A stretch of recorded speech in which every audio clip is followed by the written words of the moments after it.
Hey everybody, welcome back to the Grognards Corner, and we're here with the part 3, taking a look at the Advanced Tobruk System from Critical Hit Incorporated, the scenario triple play from the Critical Hit Annual number 2, the Arab-Israeli Wars. And last couple episodes I kind of went over the overview of the battlefield, my setup, and last episode I kind of went over the first turn, how artillery worked a little bit. So now we're going to go ahead and jump into the actual gameplay, how the actual flow of the game plays, and give you some examples and how everything plays out. We did go ahead and roll for initiative. The Israelis won initiative and decided that they were going to act first. So they have the option of taking any unit on the board that's not done anything yet and doing something with it.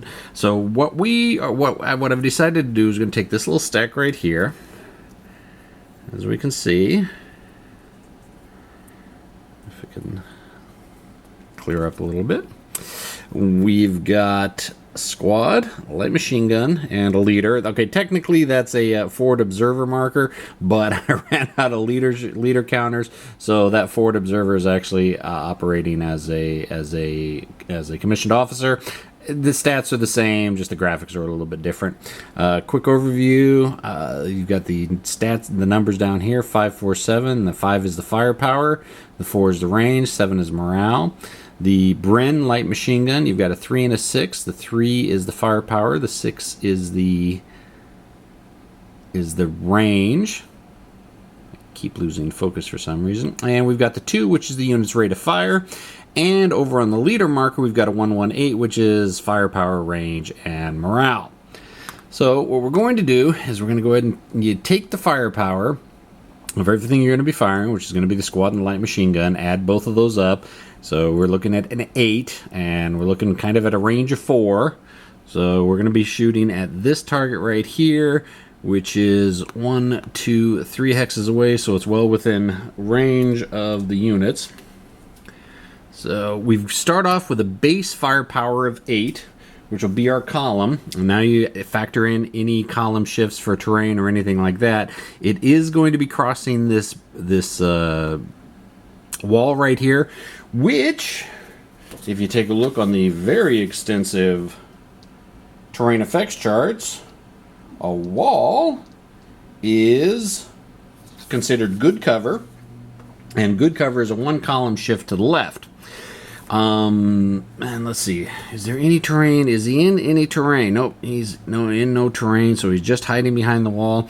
So we've got 1 column shift to the left for the wall, but we've got an officer here. Now in ATS there are 2 types of leaders. You got NCOs and you've got officers. NCOs at a +1 column shift, and officers at a +2 column shift. So let's go ahead and take a look at all the factors and take a look at our chart. This is the actual casualty table, what you roll on, figure out everything. So what we're going to be looking at is we're going to be looking on the 8 column, because that's the amount of firepower that we generated. We got a 1 column shift to the right or to the left because of the wall, brings it down to the 6 column, but since they're stacked with a officer, we shift it 2 to the left or 2 to the right, which brings it up to the 10 column. So we're actually going to be firing on the 10 column right here. And you can notice some of the various effects here. If you notice, if the target is running, if the target is an assault, if they've crawled, if they're in good cover, they're improvised, full masonry, per obscuring, cushion terrain, usually not for direct fire, that's more for artillery and ordnance. Smoke dust, fog of war, NCO directed, officer directed, air bursts, time fused, whole bunch of good stuff. So what you do is you take a 10-sided dice and you roll it. And actually we're going to be rolling 2 10-sided dice because there's a support weapon in there, and I'll get to that to a little bit. We're going to be looking for white. All right, we got a 9 and a 9. Pretty bad dice rolls for the Israelis. So we take a look at our chart. We're on the 10 column. We go down to the 9 dice roll. We got nothing. No effect. Now, the reason we rolled a second dice roll or a second dice, is if you're firing with a support weapon or ordnance or anything other than just squad weaponry, if the second dice roll comes up with a 10, you have a chance of breaking the weapon. Roll the dice again, you get a second 10, and the weapon is broken and removed from play. So it doesn't happen that very often, but something you need to remember to make sure that you keep track of. Now, as I was mentioning earlier, the Bren has a rate of fire of 2, and I do not know why this is not focusing in. Alright, but anyways, inside the little square, it's got the rate of fire, which 2. Now what that means is that this weapon actually can fire twice a turn. But it only fires its inherent firepower, which is firepower of 3. And you know what? We are not going to fire that second shot right now. We're going to go ahead and save the rate of fire shot on that. And since that unit is now done, we're going to go ahead and mark them with a fired marker. But I am going to go ahead, see, we have a little fired marker. I'm going to leave the Bren machine gun on top to indicate that it still has its single rate of fire left. Now, the Israelis have done with their impulse. Now it switches over to their opponents, the Arabs. Now the Arabs can look anywhere on the map board they want, and they can choose to do an action. Just for ease of play, and so I don't have to shift the camera around all over the place, we're just going to keep focused on this one little center area here. Now, what I think we want to do, these Arabs here are in good positions as is. We don't want to really to mess with that too much. But we got a whole bunch of Arabs up here that are kind of out in the middle of nowhere, and those guys really want to get to some cover. So we're going to go ahead and start with this stack right here. Let's take a look at what we've got here. It looks like we've got a squad, a Bren machine gun, and an NCO leader. So they are going to move. Now, normally, movement is 4 movement points. If you're stacked with a leader, you get +2 movement points. And if you want to, you can exhaust yourself. You can go winded to get 2 more movement points. Or you can do a low crawl, which is basically just moving 1 hex. And you get a chance to move, but it doesn't you don't suffer any movement penalties. When you do move, as we saw earlier in the chart, there are column shifts if you're either running or assault moving, or whatever your cover, or whatever your movement state is. We are not going to run. We are just going to move normally, because we've got 4 for base and 2 plus 2 for, I apologize, +1 for leaders. So we've got 5 movement points. And so let's go ahead and go 1, 2, and 3. And we are going to go ahead and stop right here. Now, as your opponent is moving, you have the option to do opportunity fire with anything that manages to catch line of sight with them. Now, we've got these 2 units over here that could technically draw line of sight along the movement path, but they're also, and normally these are scrubs, but by scenario special rule, they're actually orchards. So orchards actually provide a +1 column shift to the left hindrance. So if I wanted to fire at them, there would be a little bit of a hindrance there. And you know what? No, I don't think we're going to fire on him. We're going to go ahead and let him get there. So now this guy, since he did a normal, what's called an assault move, we'll go ahead and put the movement marker behind him to mark that he did an assault move. Had he done a low crawl, we'd have put the movement marker on top of him. This is for future reference, to be able to identify what units have moved, and if I want to shoot at him in the future, what movement state he is. Now, the nice thing about if you're assault moving, before the assault move or after the assault move, the unit who's moving can actually fire he can fire at a target at half firepower. So since we moved up here, and we've got this nice little target sitting in this building, this squad that's sitting in this building, we're going to go ahead and take a shot at them. So, as we said earlier, we've got the squad. It's got a firepower of 3. We've got the Bren light machine gun. It's got a firepower of 3, and it's directed by an NCO. So that's 6 firepower. However, since we assault moved, that's going to be halved, so that brings it down to the 3 column. take a look at our chart again. Well, there isn't any 3 column. So we have to bring it down to the next lowest column there is, which is the 2 column. Now, it is NCO directed, so that gives it a column shift back to the right, which brings it up to 4. But the target we're firing at is considered improved, I believe, for this scenario. And if we take a look over here, improved is a +2 column shift. So we're looking at a 4 for the NCO directed, and then another 2 column shift brings it down to the 1 column. So let's go ahead and roll, and we'll roll a second dice because there is a support weapon in there. And we're looking at a 1 and a 1. That is a great roll from the Arabs. Okay, the second dice roll, the black dice, was not a 10, so the weapon doesn't have a chance to malfunction. And we look at the 1 column, and dice roll of 1, we end up with a C1 result. That is a casualty 1 result. So that means whoever he's firing at ends up taking 1 casualty. Now let's go ahead and mark him with a fired marker as well to indicate that he's assault fired. So we take a look at our lone little Israeli squad here, and he took 1 casualty. Well, there's only 1 unit in there, so there's only 1 unit that can get the casualty assigned to it. Now, if you've got multiple units in a stack, you can assign the casualties however you want, but since there's only 1 unit there, he's the one that takes the casualty, so we place a little casualties marker on them to indicate that they've taken a casualty.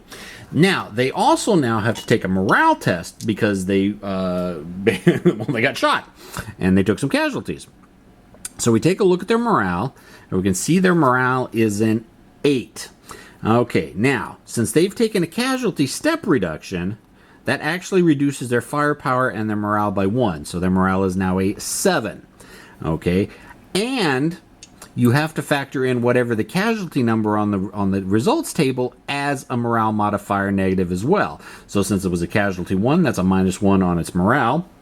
So that 7 now becomes a 6. Now there are a lot of other modifiers that go into morale checks, and we'll go ahead and take a look at the morale table.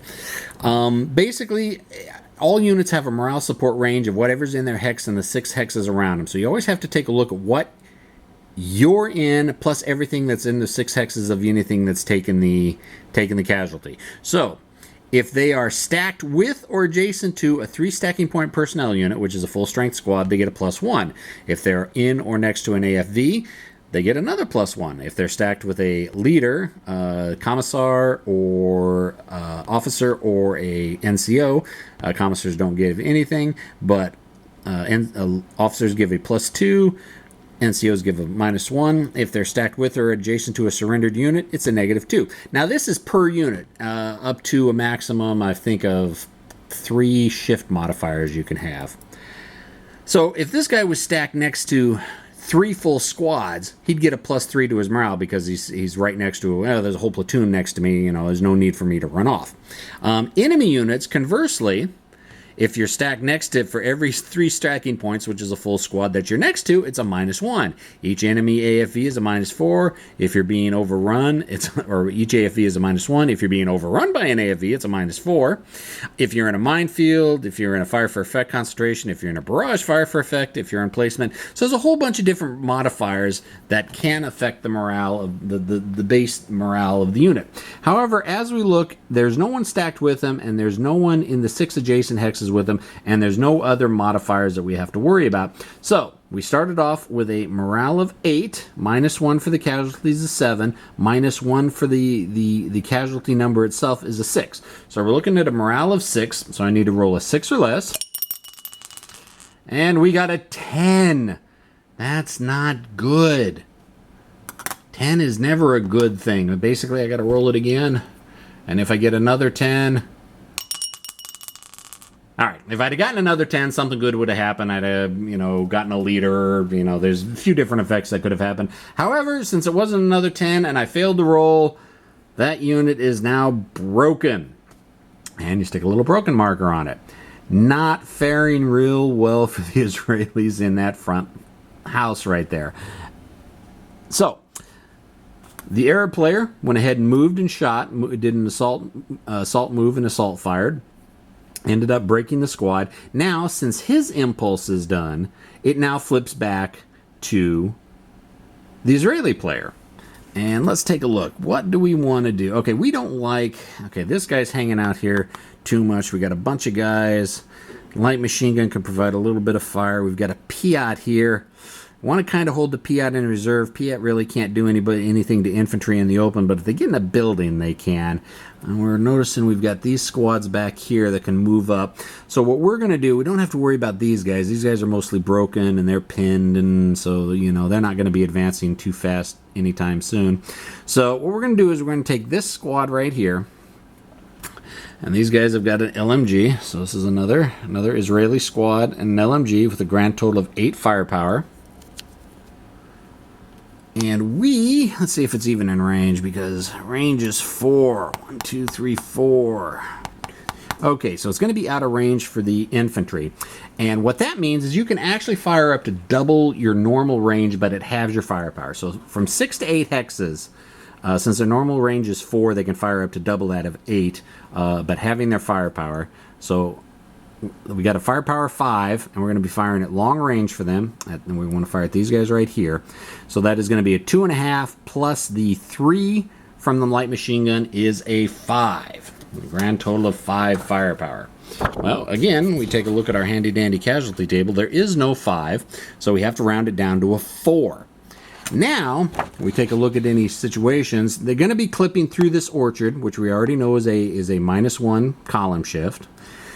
And these guys are not in any type of terrain. They're not under any cover state. There's no leaders. So basically, we're looking at the 4 column with a 1 column shift down for the hindrance of the orchard. So we're looking on the 2 column, and we need a 4 less. And since we're firing a support weapon, we got to roll a second dice with it. And we got a 5 and a 10. Oh, goody. You know, I was saying a 10 is a possible broken ordnance weapon. Well, let's take a look at it. Let's roll that again. And it's a 5. Okay, didn't break the weapon permanently, but we did roll a 5, which, looking on the 2 column, is a nothing. A big fat nothing again. Now, we've got the Bren weapon that actually does have the rate of fire. Now, I am going to go ahead and use the option to use that second rate of fire right now. So I'll go ahead and put the fire marker right directly on top of it. And so it's 3 firepower factor. But again, there is no 3 column. So it shifts down to the 2 column, and we know it's a 1 column shift for the orchards. So we're looking on the 1 column. And second dice for the ordnance weapon. I got a 3 and a 9. Up 3 is a C1, and no possibility of broken weapon.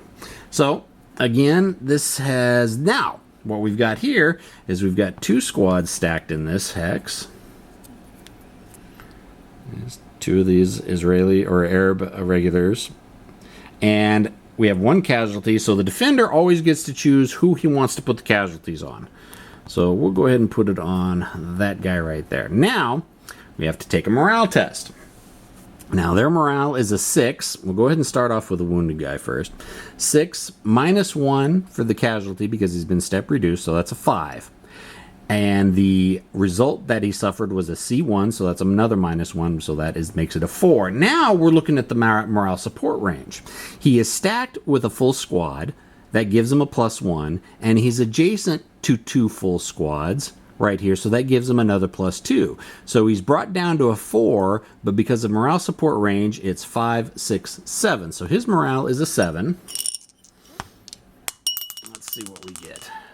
And we get a 2. He passes with no problem. And his buddy starts off with a 6. No casualty reduction because he didn't take the hits, but it is a -1 for the casualty that they suffered. So it's down to a 5. But his morale support range is a 6, 7, 8. Now, this guy still counts as a 3-step because it's only taken the 1 hit. It hasn't been flipped over yet. If a unit gets flipped over, it gets flipped over, and they've only got 2 guys on this side. I do not know why it's not zooming in. So we got 2 guys on this side, so that does not count for the morale support range. But this guy has not been flipped over yet, so he's still good to go. So we're looking at 6 -1 for the fire effect was a 5, 6, 7, 8. So we're looking at an 8 for him. And knowing the way my dice roll, this is the one when I'll mess it up. Nope, 6. He made it. Okay, so those guys made it through that fire with no problem whatsoever. Now, it would flip back to the Arabs. We're going to go ahead and cut it right here. I don't want to go through the exact gameplay of every move I wanted to make, but I did kind of want to give everybody a quick look at how the turn flow with it phasing back and forth, and a little bit of how the combat system and the morale works. So we're going to go ahead and cut it right here, and we will be back with episode 4, probably in a couple 3 turns, to see how the flow of battle has progressed. Thanks for watching, everybody. Always appreciate it.